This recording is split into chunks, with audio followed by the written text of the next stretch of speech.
We are now studying plenary 1, Achieving a Better World for All by 2030, Prospects and Perspectives on the Post-2015 Development Agenda. The moderator of this session is Dr. Hideyuki Mori. He is president of IGES. Thank you for your participation in this first plenary session. And in this September, the world leaders will gather in New York to agree on a new post-2015 development agenda, incorporating the Sustainable Development Goals, as Professor Sachs has mentioned already. This session introduces the new agenda, explains the importance of this new agenda for all countries, including Japan, and discusses how countries can practically implement it. The session also introduces messages from ISAP's new flagship report, this one, titled Achieving the Sustainable Development Goals from Agenda to Action. Then the panelists here will reflect on the implications of SDGs, focusing upon how to implement the new global goals across Asia and in the world. Now, let me introduce the panelists of this session. Firstly, Professor Sachs, who has just completed his keynote speech, kindly joined this session. Thank you very much, Professor Sachs. And then we have 4 panelists. The first one is Dr. Naoko Ishii. She is CEO and chairperson of Global Environment Facility, GEF, and also she is an international advisor for Sustainable Development Solutions Network of Japan. Then next one is Dr. Abdul Hamid Zakri. He is the science advisor to the Prime Minister of Malaysia and also the chair of International Platform on Biodiversity and Ecosystem Services, in short, IPBES. So, Dr. Zakri, thank you very much for your participation. And then the next panelist is Ms. Masayo Hasegawa. She is the project general manager, Environment Affairs Division of Toyota Motor Corporation. And she is also an engagement committee member of the Future Earth. Hasegawa-san, thank you very much for your participation. And the last panelist is Dr. Eric Zussman. He is the area leader of Integrated Policies for Sustainable Societies area of IGES. So thank you very much, Eric, for your participation. And now, the first, we'd like to ask Dr. Zussman, Eric, to make presentation about new publication, which I have just mentioned. Perhaps some of you have executive summary of this publication. So, Eric, please.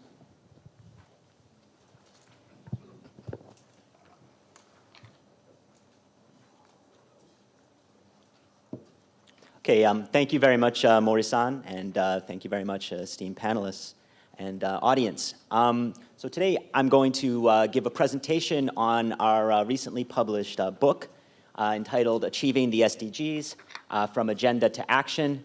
And this book was published, actually we received it late last night, and you can pick up a copy of it outside the halls here. And we have both English and for the executive summary, we also have a Japanese version. This was done with cooperation of our SDGs flagship team. That includes my colleagues Magnus Bengston, Simon Olsen, Tetsuro Yoshida, who is in New York, unfortunately, right now, and Ikoho Miyazawa, who is not only helping us on this project, but helping coordinate ISAP more generally.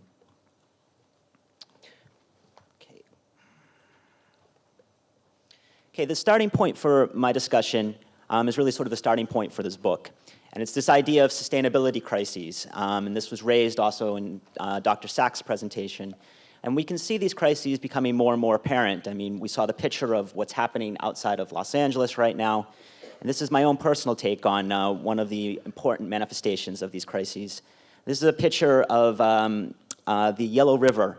Many of you who have lived in Asia or worked in China are familiar with the Yellow River. It's the motherland of, or the mother of Chinese civilization.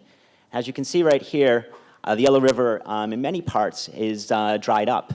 When I first began to do research on environmental issues in 1997, my colleagues took me to the banks of the Yellow River, and I was absolutely astonished to see pictures like this. And this left a very deep impression on me, and it started me to think a little bit about why do we have these types of situations? Why do we have these conditions? And what I began to realize is that my experience with the Yellow River is something that people have been thinking about for quite a while, actually. This picture is from 1972, also incidentally the same year that I was born.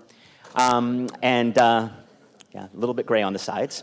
And this picture is a handshake between Indira Gandhi and Maurice Strong. Indira Gandhi was the then Prime Minister of India, and Maurice Strong was the first executive director of UNEP, and he also was the chairman of this big meeting held in Stockholm, Sweden in 1972, known as the United Nations Conference on the Human Environment. The meeting was important for two reasons. Once, as I mentioned previously, it was the first major environmental meeting, but during that meeting, we really began to think about, and this was exemplified in the Stockholm Declaration, we began to think about how one country's environmental problems become other countries' environmental problems, so the linkage across countries. And we also began to think a little bit, and Indira Gandhi underlined this in her talk at the meeting, at the linkage between poverty and the environment as well. This linkage would become a lot clearer over the next few decades, and it was featured prominently, for instance, at the Rio meetings in 1992. Now, what we've also seen since the 1970s is a growing amount of attention to how do we remedy these problems, both environmental problems and increasingly linked with economic and social problems.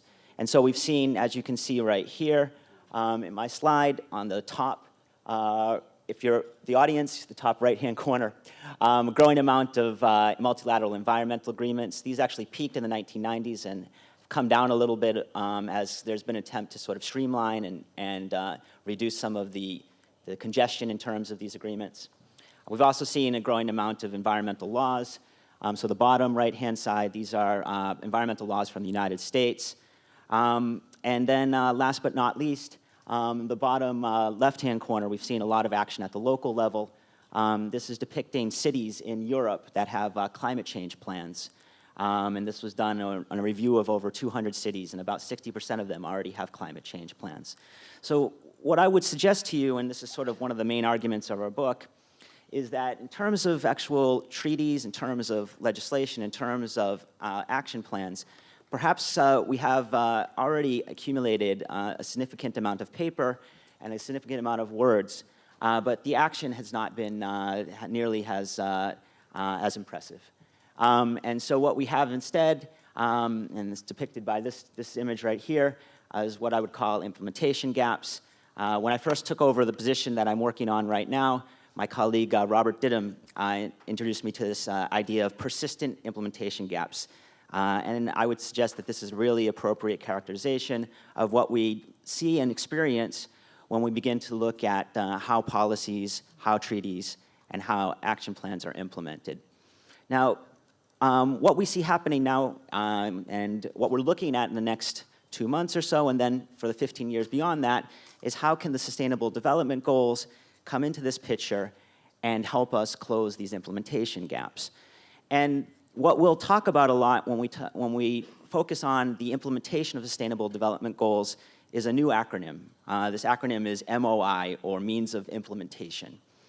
It just replaced, previously when I would call up my parents, I would tell them I'm doing work on co-benefits. And it took them 5 or 6 years to figure out what co-benefits was all about. Now I tell them I'm doing work on means of implementation. I hope that it resonates with them more quickly than the 5 or 6 years, okay? And when we talk about means of implementation, a lot of emphasis is placed on finance, technology. Some people focus on systemic issues such as trade. And the main argument of our book is if we want to try to close these persistent implementation gaps, that the elements of this means of implementation that we need to pay more attention to involve governance. Okay? Now, governance is a big word, and it's getting also a lot more attention. So this picture right here shows sort of typical image of how we envision the holistic version of sustainable development, your social, environment, and economic pillars. And underpinning that is sort of your fourth element, your foundation is governance. And so, for instance, if you look at, Dr. Sachs published a really nicely written article in 2012, I believe, comparing the MDGs to the SDGs, and he makes the very salient point that when we think about the sort of the key elements of sustainable development, those three pillars that we often focus on are critical, but just as critical as governance. It's sort of the fourth key element. Now, the question then is, how do we see governance affecting implementation? And this is a question that we tried to answer in our book. And the way we tried to go about answering this question is we took sort of two perspectives. One perspective, as you can see in sort of the blue chapters, this is a table of contents of the book. The blue chapters is focusing on sort of broad-based development areas, cross-cutting areas. For instance, the Millennium Development Goals, big sustainable development processes, and then financing has sort of an important MOI, but also an MOI that's related to governance. So this is sort of big, broad, cross-cutting chapters. And then the second half focuses on sector-specific areas: education, water, biodiversity, and then energy. And this is sandwiched or bookended by an introductory chapter on governance for the SDGs, and then a concluding chapter on integrated and inclusive governance. So let me start and just give you a few of the key messages and key highlights from the book. So what we tried to do in the very first chapter is take this idea of governance and unpack it a little bit, break it up into some digestible parts, so that if I'm a policymaker, I can think about what elements of governance I would like to try to improve so as to help me implement some of the objectives or targets that are under the SDGs. And what we did is we noticed in the literature on governance, there's sort of three main perspectives, although they're not always speaking to each other. In fact, they have a lot in common, but they do have some differences. So one perspective, as you can see in the bottom left-hand corner, focuses a lot on the key factors or key attributes of national governments. This is nicely represented by the World Bank has its own set of governance indicators. Some other organizations, UNDP, UNEP, might add a few to this list, but it's nicely represented by this package of 6 right here. So regulatory quality of regulations, especially to the extent that they support free markets, controls on corruption, government effectiveness, how effective governments are in trying to implement their policies and how credible they are in terms of putting their commitments into practice, rule of law. This focuses a lot on courts and police systems, but also protection of property rights and enforcement of contracts, and then voice and accountability. This is the open showing of ideas, press freedom, and then political stability, and that's sort of self-explanatory. So those 6 packages of attributes are important for national governments when they try to implement things. Now the second view sort of goes up a level, if you will, and it begins to focus rather than on national governments than on international institutions. And rather than focusing on just how things can be implemented more effectively, it focuses a lot more on how different parties can comply with the key provisions in those international institutions. And the compliance then leads to effectiveness. And the 3 things that they say are important for compliance are building concern within the countries that are trying to implement different agreements, building capacities to help implement, and many of these capacities would fall under sort of the national government attributes I already mentioned, and then strengthening this overall contracting environment, especially the ability to monitor and track progress in an agreement. Last but not least, and this is sort of the most recent turn in this literature, is to focus not on just international institutions or national governments, but to focus on multiple stakeholders. And what you can see right here is at the international level, we have civil society organizations, international organizations, and international business. National level, same thing, and local level. And this type of thought, or this type of approach to governance and the wielding of authority, focuses not so much on compliance and effectiveness, which is a little bit more top-down, not so much on implementation of existing policies, which is sort of more in the national government sphere, but it focuses more on collaboration across different stakeholders and how that collaboration can lead to innovative ideas, innovative approaches, both in terms of technology, but also in terms of behavioral change. And not only this collaboration leads to innovation, but potentially could also be scaled up, leading to wider spread change. So these three different views sort of color the analysis that go throughout the book. And we use these three views in the rest of the chapters. So chapter 2, we focus on governance for the Millennium Development Goals, and we use that first view right there. And what we do is a very large statistical analysis to try to understand, in terms of progress on the MDGs, which of these governance elements made the most impact. And we find that government effectiveness and also rule of law actually had the biggest impact across a large range of countries. Now, this might have some implications for countries, but it also has real serious implications for development banks and lending organizations that want to try to help build more effective governments, rule of law. These are sort of the essential elements that you would need to make progress on essential development priorities like the MDGs. From there, then we start to think a little bit about moving outside of just sort of these essential development priorities, but moving into a development agenda that's going to be more universal, more transformational, and also more integrated across different goals. And this type of approach is getting a little bit closer to where the SDGs are going, and to try to understand how governance has been dealt with in previous sustainable development processes. We looked at some key documents, 9 key documents, and then we tried to figure out to what extent they put emphasis on compliance, which is more in line with that second view I gave you, compliance with international agreements, or collaboration across different stakeholders. And what we find is across these different international documents that there's both increased reference to compliance and increased reference to collaboration. And what we highlight at the very end of this discussion is that much of this literature on compliance and collaboration is turning to raise the point that you need good complementarities between compliance and collaboration. You need both effectiveness and innovation to make progress on something that is multifaceted, like the SDGs. Okay, I have 1 minute left, so I'm gonna try to sum it up quickly. Chapter 4, we talk a lot about financing, and we underline some of the key elements of financing and governance for financing, concrete and clear commitments, strong monitoring processes, and also high-level follow-up processes from high-level policymakers. And then we move into the chapters on the key sectors. We focus on the education sector and underline some of the key elements of an education goal that should move into the Sustainable Development Goals, focusing a lot on quality of education, and then also some of the key governance elements that are needed to implement a quality of education goal. In chapter 6, we start to talk a little about the water sector, and we start to focus on how different countries might want to interpret the goals as they bring them down to the national level. We show that LDCs should focus more on improved access, developing and industrializing countries should focus more on improved efficiencies, and developed countries should focus more on systems transformation. And then we underline the different governance elements that go along with these different priorities.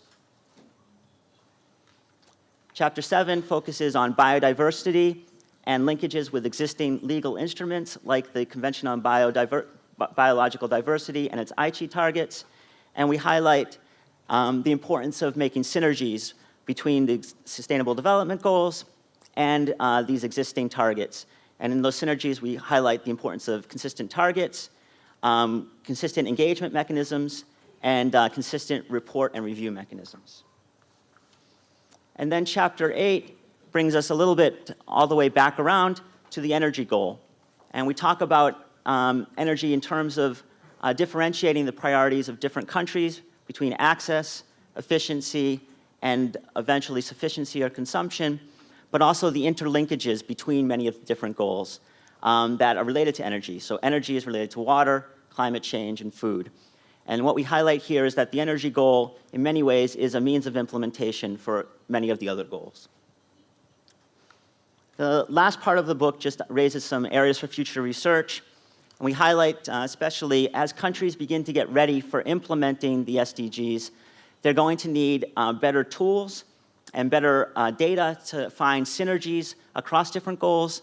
For instance, the energy goal and the climate change goal, to identify co-benefits between those goals. And we also highlight the importance of inclusion. But we note that when we think about inclusion, we still need to think a lot more about who needs to be included and what might be some of the trade-offs between including many parties and efficient decision-making, and not including so many parties and speedier decision-making. And we point to the importance of CSOs, of civil society organizations, in playing a key role in trying to balance that tension. So that is all I have for today. Once again, you can you can get the book for free outside of the hallway here. And you'll be able to download it on the IGES website as well. Thank you very much.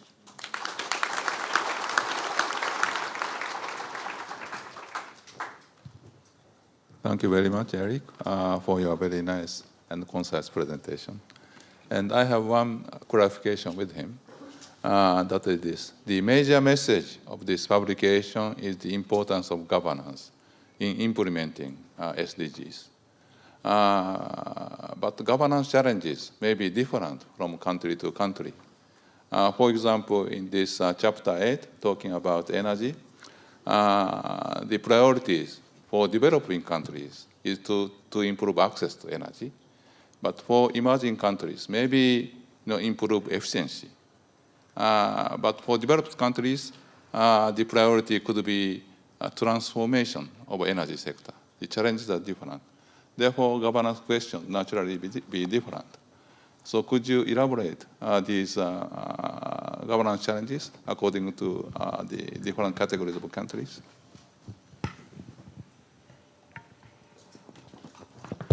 Yeah, thank you very much, Mori-san, and that's an excellent question.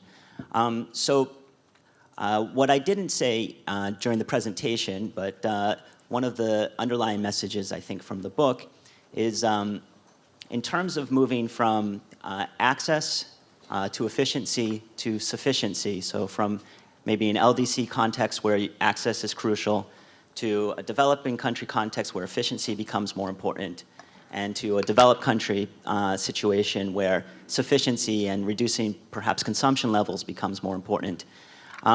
Those three sort of views on governance that I provided give us some indication of how countries might want to approach governance for those three different areas. So in terms of access, we think it's incredibly important that countries start off with a sound foundation of rule of law and effective government agencies. There's a scholar from Harvard named Marilee Grindley, and one of her points is that sometimes the international development community promotes governance, but the agenda is too big and too difficult for especially LDCs to take on board. So what we highlight is that this rule of law and government efficiency are sort of key starting points. Then as we move to efficiency, we can begin to think a little bit more about not only sort of the compliance elements and how this concern and the contracting environment and capacities can be built and strengthened between international institutions and national governments, but also some of the collaboration elements between multiple stakeholders. And that can help to find new innovative approaches and also to realize efficiencies. Now, the last category, developed countries, I think all of these things are important for developed and developing countries as well. So you begin to cumulatively move from rule of law, government effectiveness, to compliance and collaboration. But for developed countries in particular, it's not only important to make sure that governance is good for their own country, but also to contribute to especially LDCs to help strengthen the governance agenda in LDCs.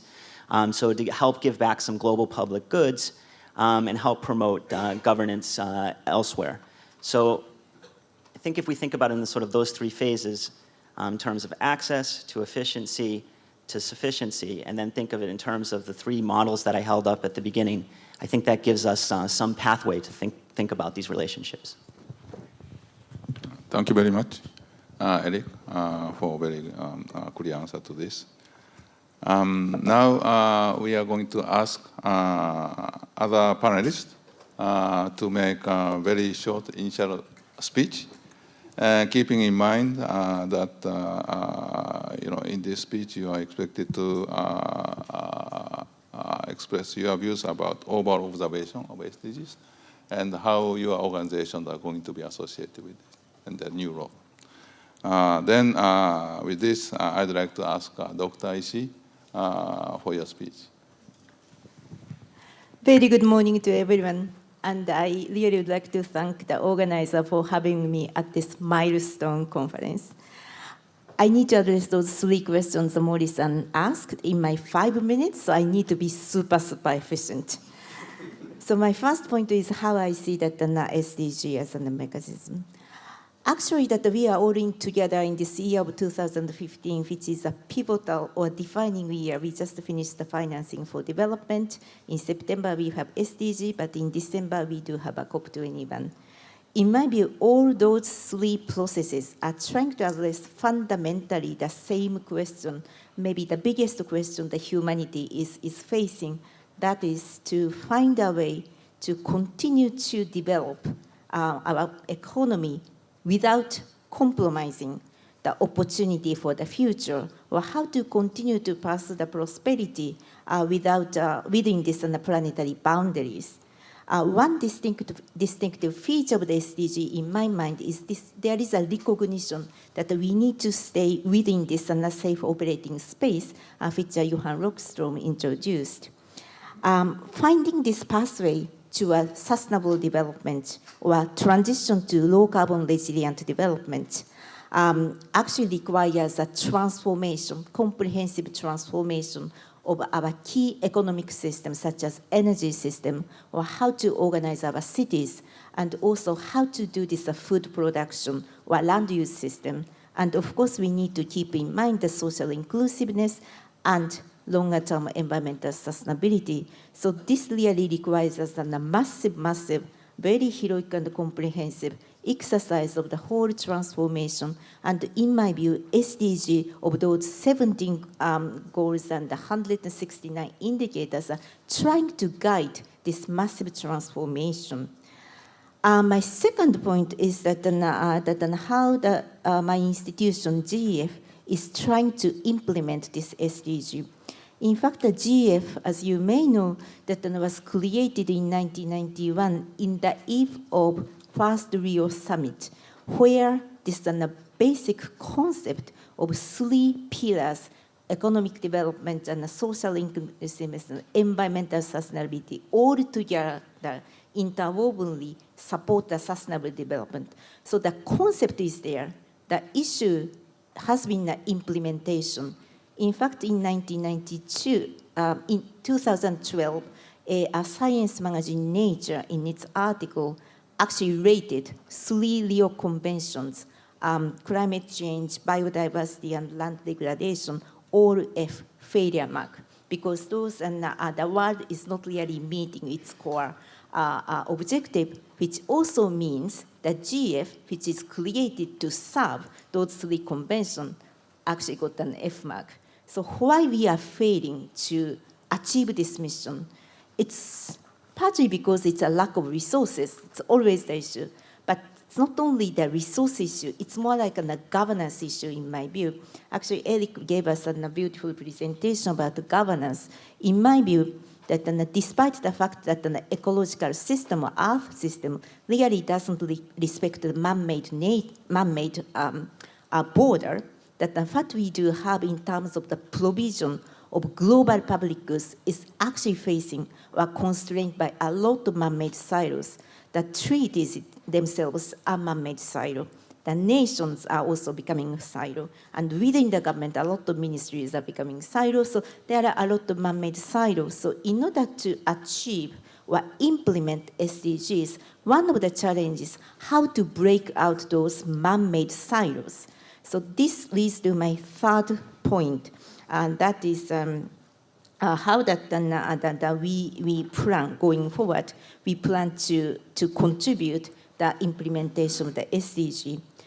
There are a lot of global environmental challenges which will require a new way of doing business or multi-stakeholder platform approach, under which we unite various key actors, not only central government but national government, business sector, research community, CSO, the citizens, and institutions like us. And I just would like to maybe give you two examples that which GF has launched very recently, which are also related to Asia. That one is sustainable cities. As you know, that the cities are the place that the economic activities are concentrating, so does GHG emissions. So how to organize cities, the huge importance to how to do this SDG. And we would like to do more directly the business with cities, so we create this sustainable city development framework with which we want to directly business with mayors or city designers to help them design integrated city design, which has focusing on the connected, compact, coordinated cities with an environmental sustainability in its heart. We are very well aware that there are a lot of city associations which have been absolutely active. So our contribution in this regard is how to help mayors to do this integrated approach with environmental sustainability. I just came back from an inauguration ceremony of new BRICS Bank, which took place in Shanghai last week.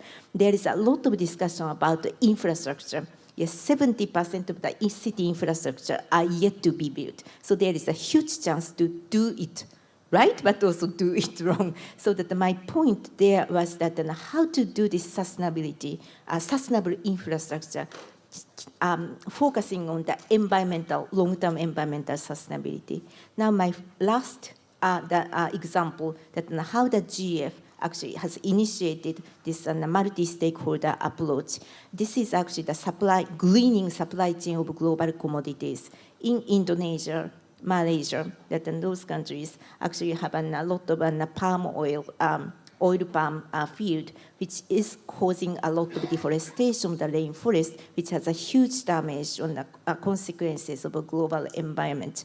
But in order to arrest this deforestation of the rainforest, we need to bring all key stakeholders along the supply chain together so that we participate in this multi-stakeholder platform, like a consumer goods forum, responsible supply producers network, then CSOs on the ground, then how to help, say, smallholders to make a transition to sustainable farming. I clearly see the weakest link of the supply chain, so that then I see our contribution would be to how to help the transition of the smallholders, as well as how to educate the huge consumer market, not European or American, but India and China. So here is a kind of contribution with a small institution like GF to see that to strengthen the multi-stakeholder platform already kind of existing.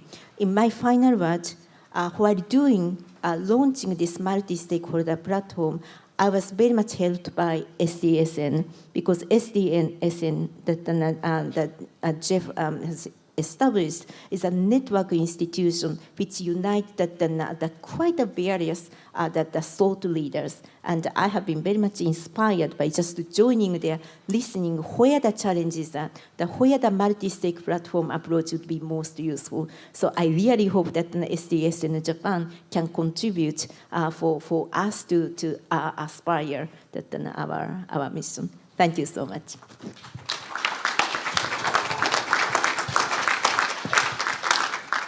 Thank you very much, Dr. Ishii, for your very nice speech and mentioning a kind of new approach of GEF to deal with cities, program in cities and infrastructure, and multi-stakeholder platform. May I ask one question to you?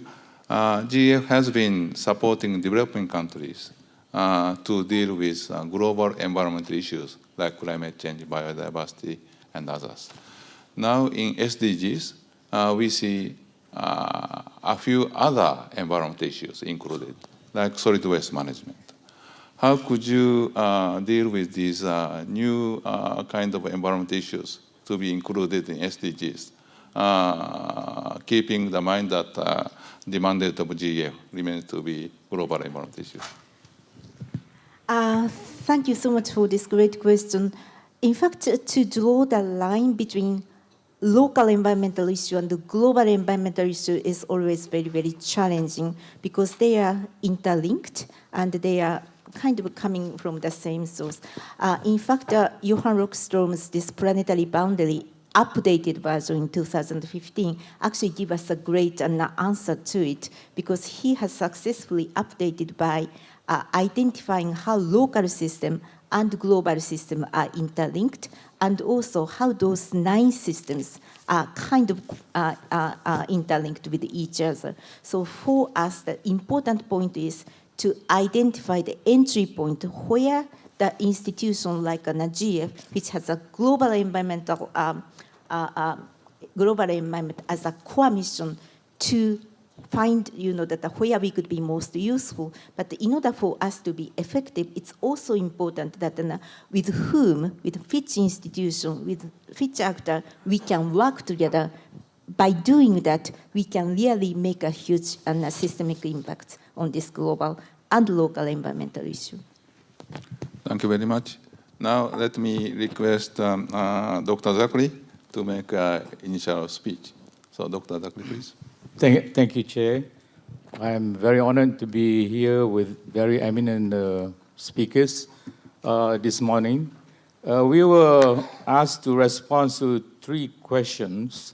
The first one is, how do we see SDGs in promoting global sustainability? I think this year, 2015, is a watershed year for sustainable development. Besides having the summit in September and also the climate change summit in December, it has to be now. Ladies and gentlemen, why do I say that? Because the notion about sustainable development is not new. As we heard from Eric, it was already introduced when he was born. And that's quite a long way back, isn't it? 1972? Not so long ago. Not so long ago.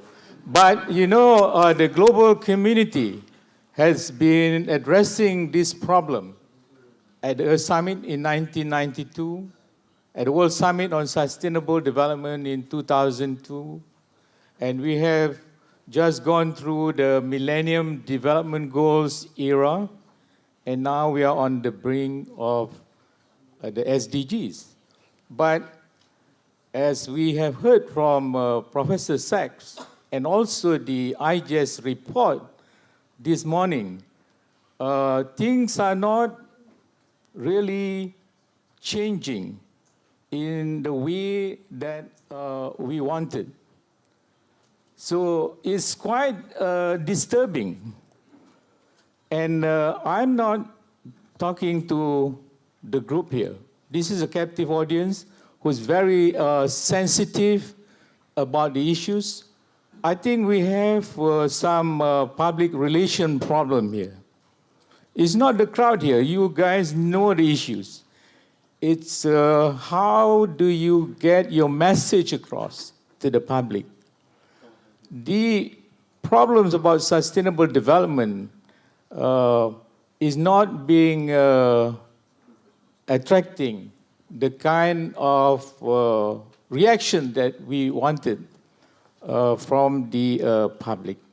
So I think one of the problems for that is the need to link these issues with what our political masters has been telling us all along. And in fact, the GFCU mentioned that very well. It has to be linked to economic development. It has to be linked to poverty alleviation. I can say this from personal experience because I link with politicians on a daily basis, including the Prime Minister. When I explain to him about sustainable development, he'll be very supportive, very sympathetic. But he smiled just like what Jeff is doing now, smiling. And he would tell me, can you create the jobs for the people, you know? Can you create extra income? So this is the challenge, making our message across. Then the next question is, how have your organization worked on implementing SD agenda? I'm privileged to have 3 roles now.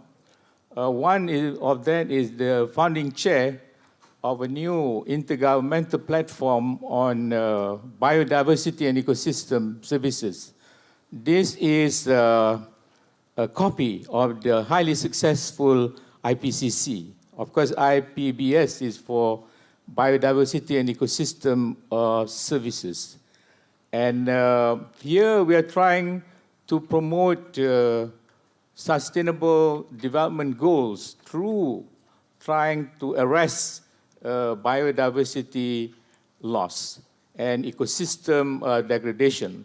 We are doing that, mobilizing the scientific community, where we are trying to package the scientific message to the political masters.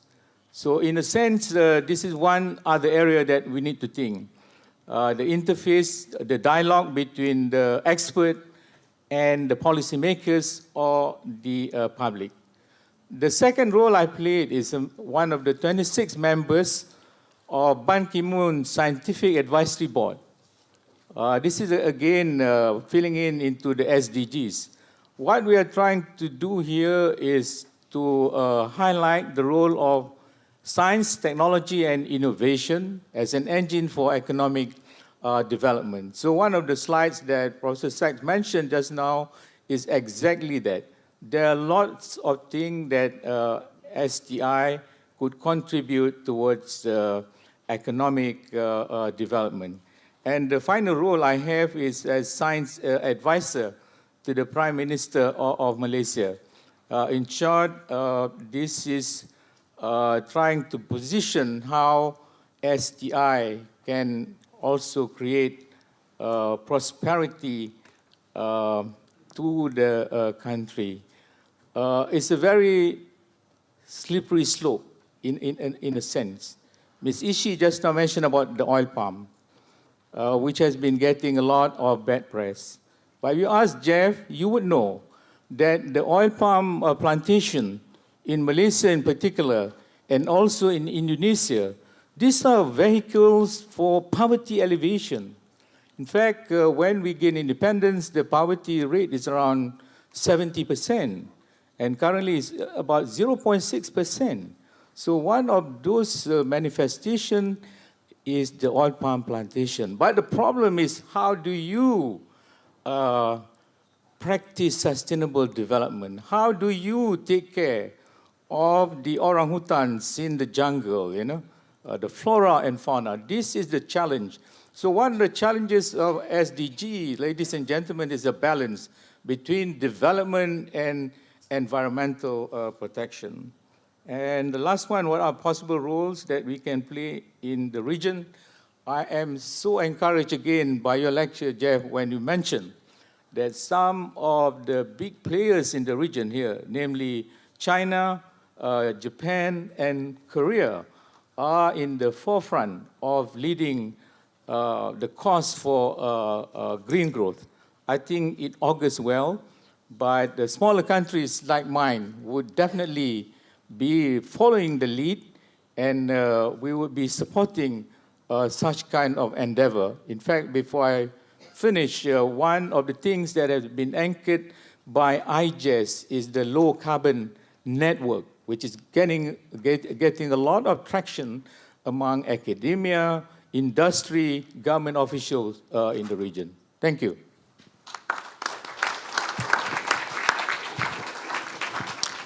Thank you very much. And already in your speech, you have mentioned a very sensitive issue of oil palm plantation, poverty alleviation, and the environment challenges in Malaysia and Indonesia. So in this regard, I'd like to ask to share with us some information about how Malaysian government is going to approach these SDG issues, including the promotion of multi-stakeholder participation. Yes, in some sense, we in Malaysia are lucky, or we were lucky in the sense scientific advice is being taken seriously by the government of the day. One of the programs of the current Prime Minister when he came into office is to introduce the new economic model, the NEM, which has 3 pillars. Namely, we are aspiring to be a developed nation by 2020. That means generating high income. Secondly, inclusivity.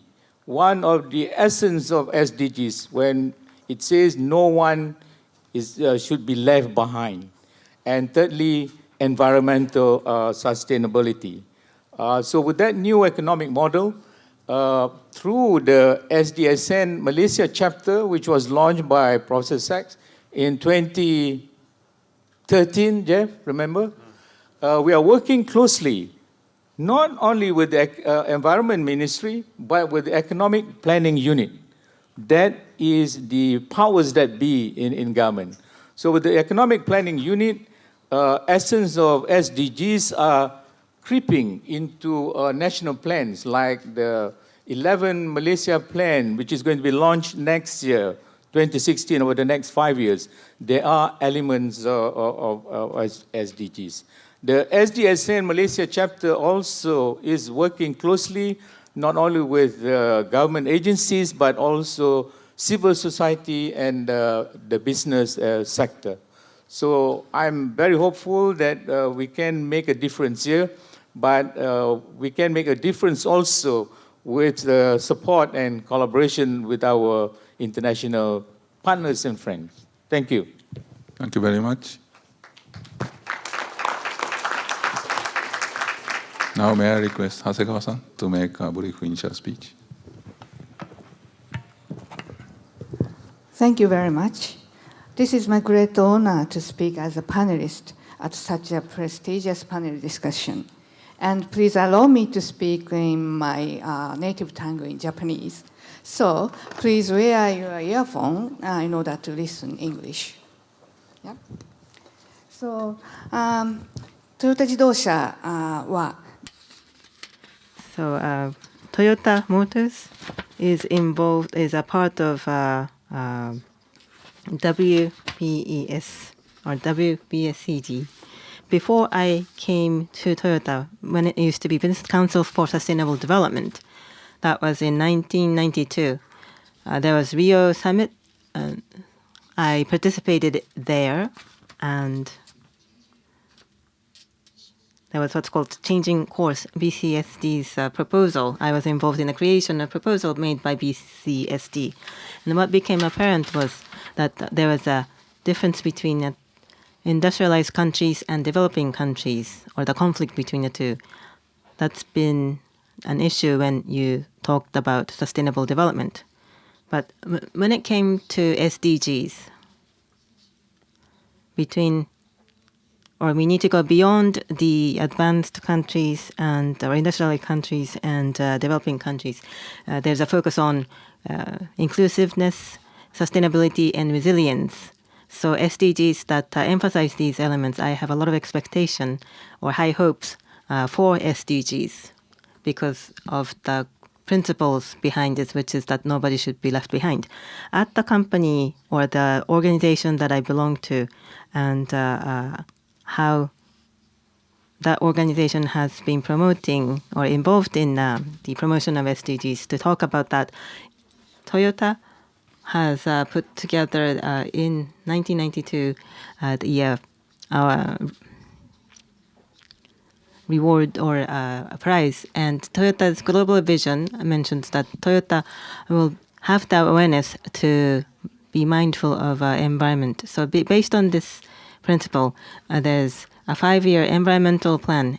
In fiscal 2015, on a global basis, Toyota's fuel efficiency ratio needs to be raised by 25%, so that the most ecologically friendly car can be chosen by our customers. As an automobile company, it is our mission to come up with fuel-efficient cars. But in order to contribute to CO2 reduction, we need an integrated approach.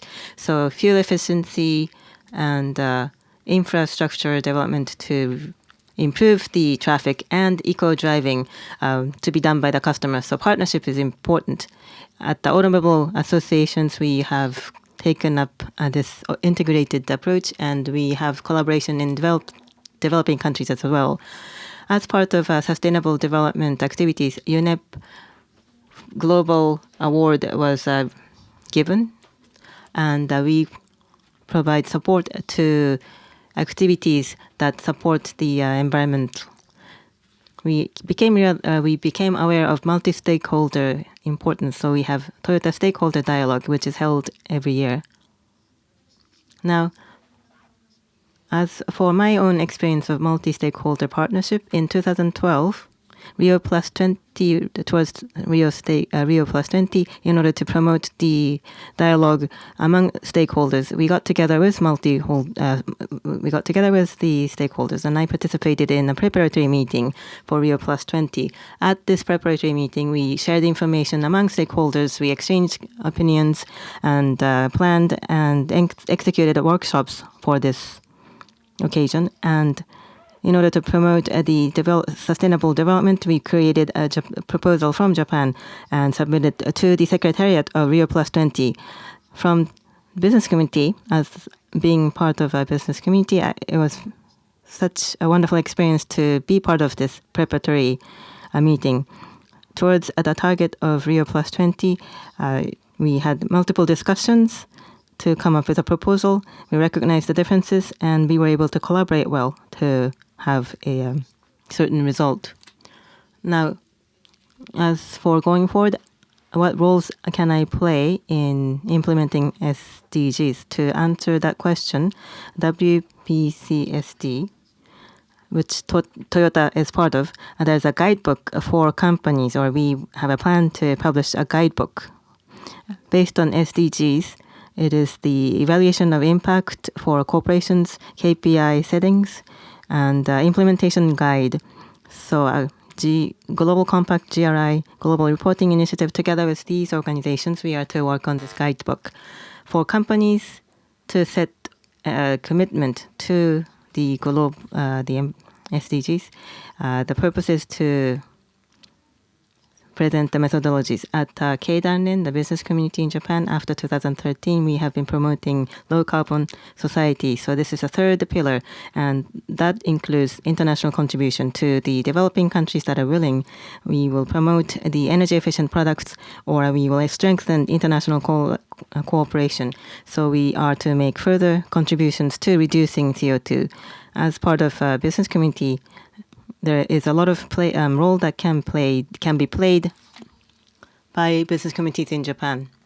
I am part of the engagement committee, and there is the activities of Future Earth, and that can contribute to SDGs. Future Earth is just like SDGs. At 2012 Rio Plus 20, it was launched.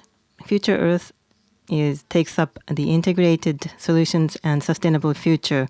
With that aim in mind, the scientist communities, international agencies, and the government agencies got together and launched international programs. In order to connect the researchers, we provide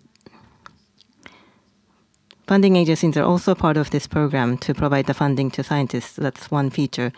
Under the International Governing Council, a science committee, and the policy makers, the business committees and media, that comprise the engagement committee.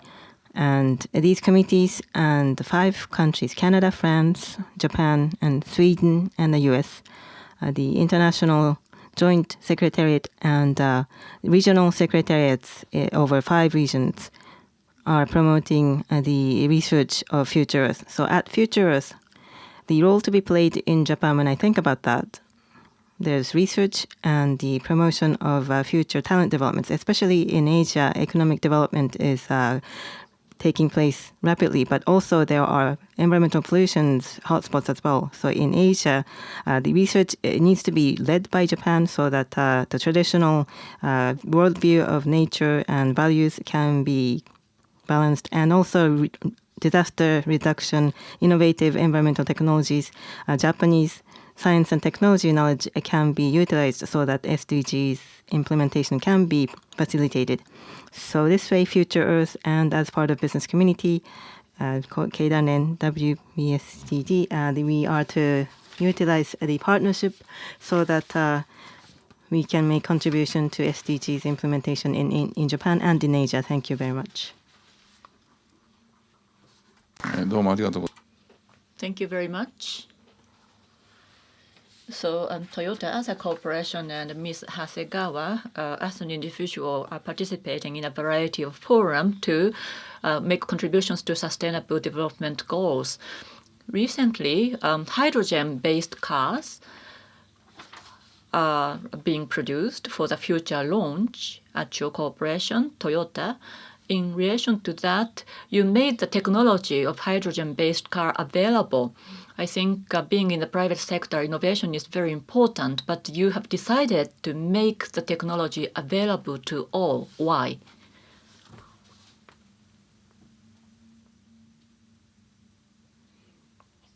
For giving me an opportunity to share the information about Mirai, Toyota's fuel cell vehicle, FCV, which was introduced to the market December last year. The FCV can exhibit Japan's technological strengths. FCV is a next-generation technology, we think. In addition to advanced technology development capabilities, advanced material technologies and processing technologies are required. It is for this reason that FCVs can exhibit Japan's technological strengths. Hybrid vehicles, exemplified by the Prius, have had a major impact on the direct of high fuel efficiency. But FCVs will have world-changing impact, we believe. And hybrid vehicles do not require any special infrastructure, but FCVs will require major innovations, including infrastructure, before they can enter widespread use. And they will give rise to major changes in the structure of the energy demand.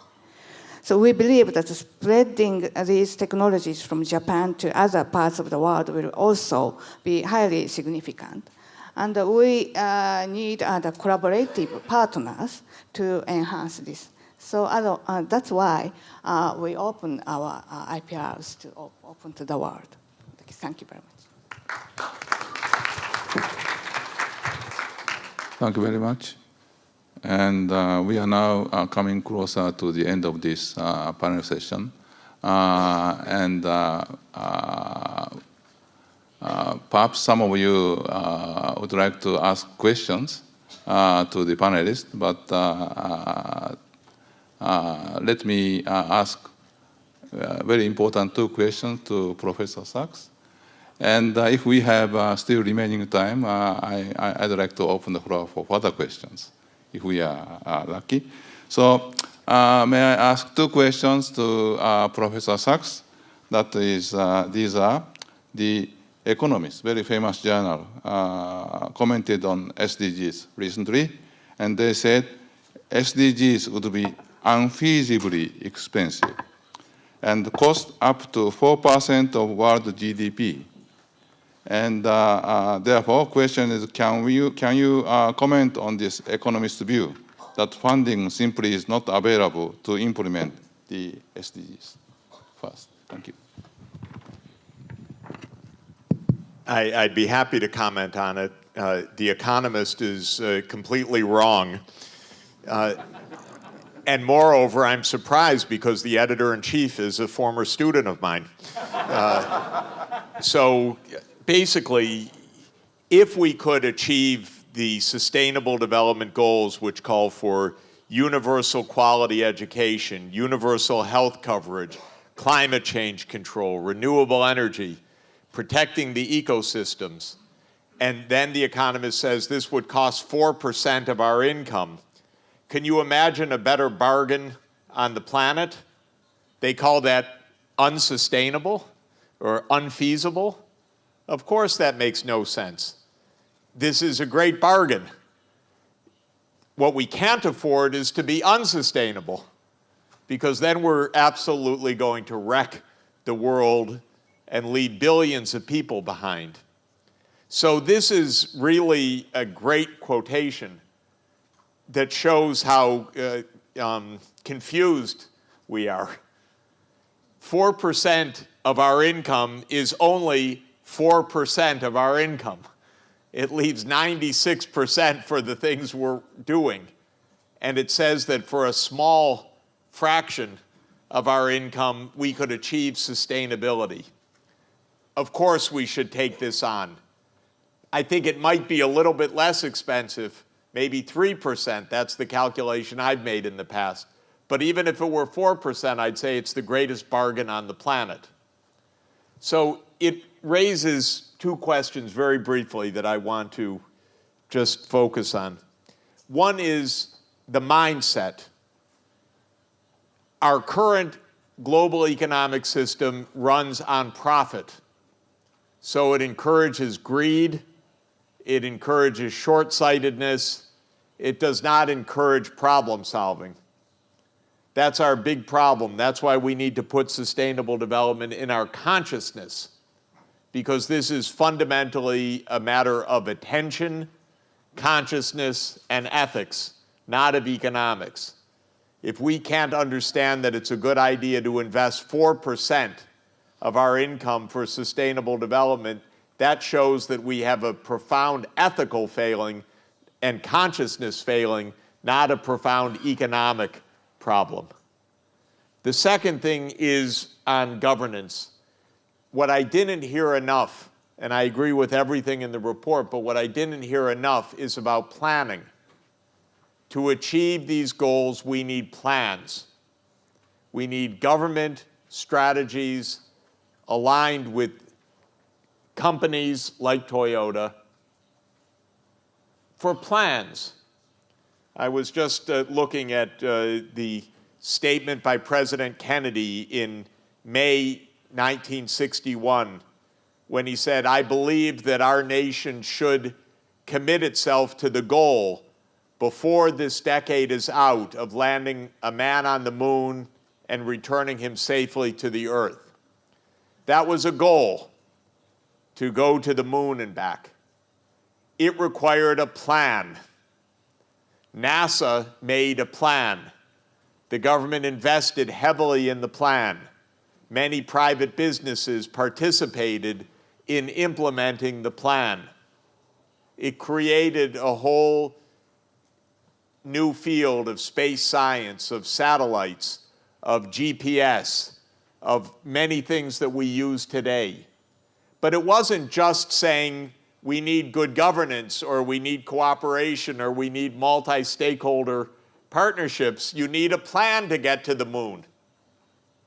And we need a plan to get to a zero energy, zero carbon energy system. That won't happen by itself. It won't happen even just with a carbon tax, but we don't even have that. It will require technology plans, infrastructure plans, corporate investment plans, public pricing, research and development, but we have to decide to take it seriously. And so if we're going to have a fuel cell vehicle infrastructure, we need a strategy for that. Toyota can't do that by itself. That's why it said, here's our intellectual property. We need an ecosystem of partners to help do this, because by ourselves, we won't make it. We'll just design a nice prototype car that you can come look at in a showroom, but it's not going to be driven. So this has to be a partnership. Where is MITI today? That's what MITI used to do. Now MITI doesn't quite exist now. It exists in a different form. But we do need that strategy. And I must say again one other thing. If Japan and China partnered together, believe me, there'd be no stopping this, because China is the low-cost producer. Japan is the great technology leader. It's a tremendous partnership, but somehow politics gets in the way sometimes. And therefore, we need to set the goal first and then let the partners come and plan the strategy. It would be very, very powerful to do.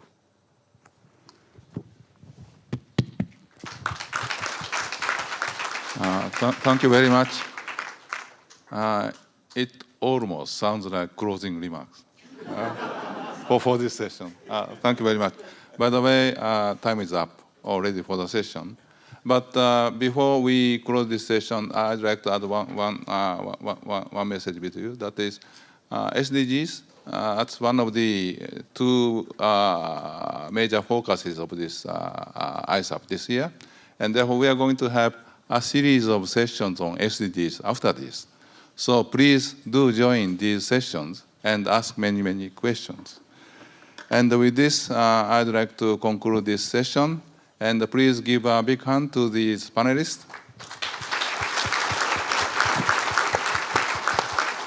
Thank you very much indeed. And now we move on to the launching ceremony for SDSN Japan. And with this, for this one, I'd like to invite Professor Kanye, Keio University, to lead the ceremony. Thank you very much.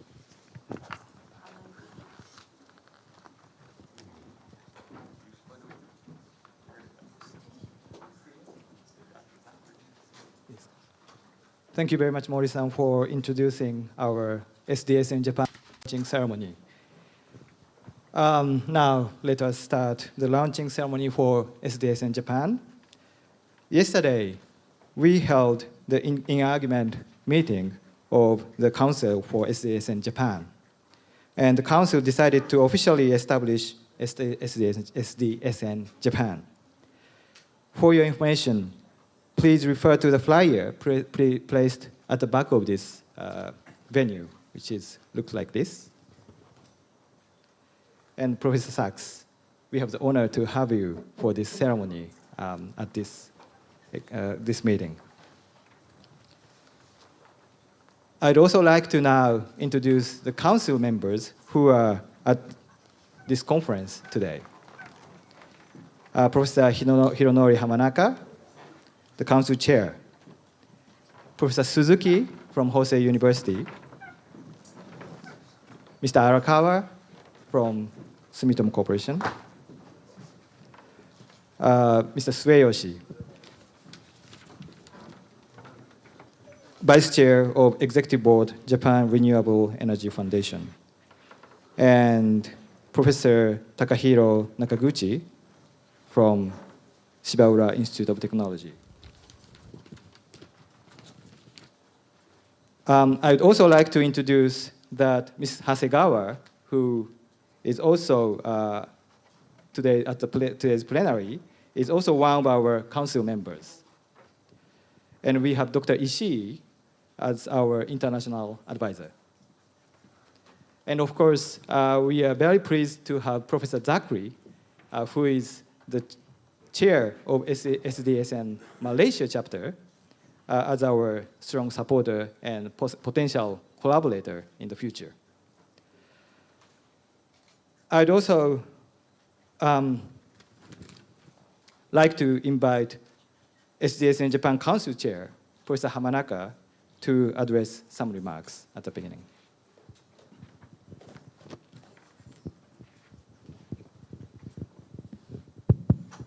Thank you very much, Professor Kanye, for introducing myself.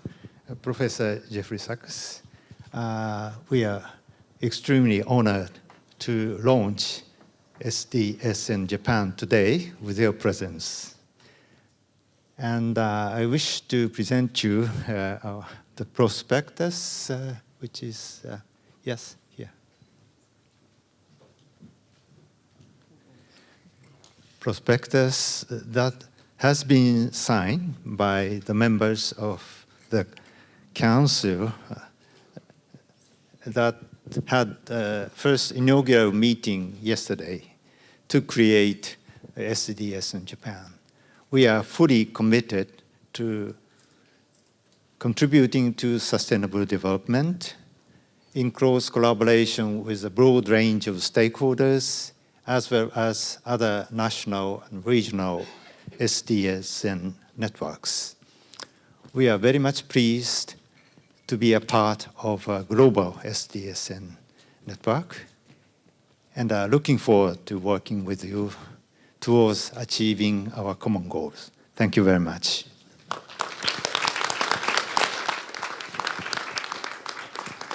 Thank you very much, Professor Hamanaka. And now I'd like to invite Professor Sachs to give us some remarks for the launching ceremony of SDS in Japan. Thank you, Chairman Hamanaka, and all of the members of the Council. This is a great, great pleasure and great excitement for me to have the launch of the SDSN Japan. This country is one of the absolute world leaders in innovation. It has pioneered how to make remarkably exciting, efficient, clean cities. It has so many technologies to offer for Japan and for the world. I have to tell you, if I may, that we were one of the first buyers of a Prius 20 years ago. And when my wife heard about the Prius, she read about it, she said, "We're going to get that." And so she wanted to just email the order. And I said, "Sonia, you don't just order a car on the internet, you have to go look at it." So we went to the Toyota dealer in Boston, and she walked in and she said, "I want a Prius." And I said, "Could we look at it first?" And the showman said, "That's the Prius." She said, "We'll buy that." And I said, "Could we drive it first?" So we took it around the block, and she said, "Now we'll buy it, okay?" So we became one of the first buyers, and I just want to say it's still driving beautifully without one problem all this time from the first, when was the first model? 1995. So this is 20 years, perfect. Yes. Okay. Yeah, so 1990, so Kyoto Protocol, Prius. And it's 18 years and it drives perfectly. So I'm sure we'll be driving a fuel cell vehicle soon. But all of this is to say that Japan is a world leader in technology, a pioneer, and we really do look to Japan for its leadership because this is so important for the world and very important for this country as well. And when I return next week to New York, I'll be meeting with the Secretary General. He'll be very, very excited to hear about the launch today. He is, of course, working day and night to help launch our new age of sustainable development, and this network operates under his auspices. And he will be most thrilled and delighted to hear of what you are doing. Please count on the global SDSN to support you in every way. And me personally, I'll be back in October and many other times in the coming year. So I'm very excited, and we have much work to do, but it will be a joy, a pleasure, and a great benefit. Thank you very much.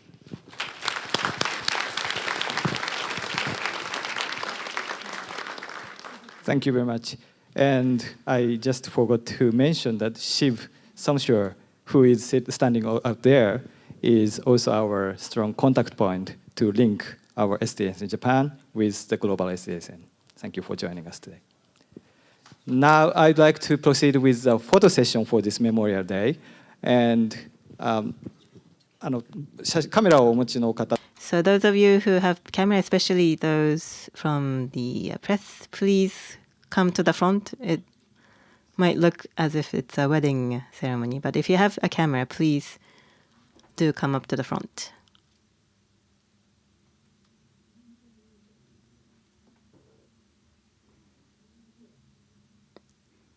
Could some of you move forward?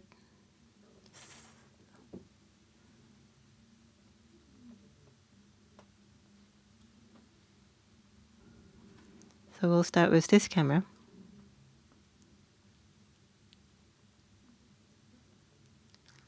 Let me take a few photos.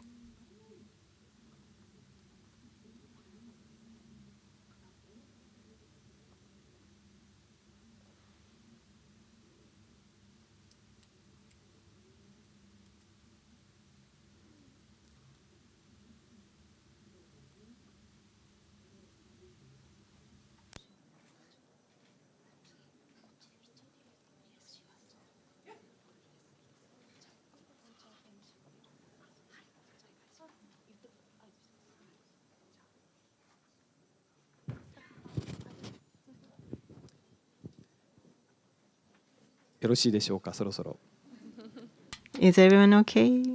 Did everyone have a chance to take a photo? Thank you very much. 2015 to give us an opportunity to have this ceremony. Thank you. This meeting is adjourned. Thank you very much.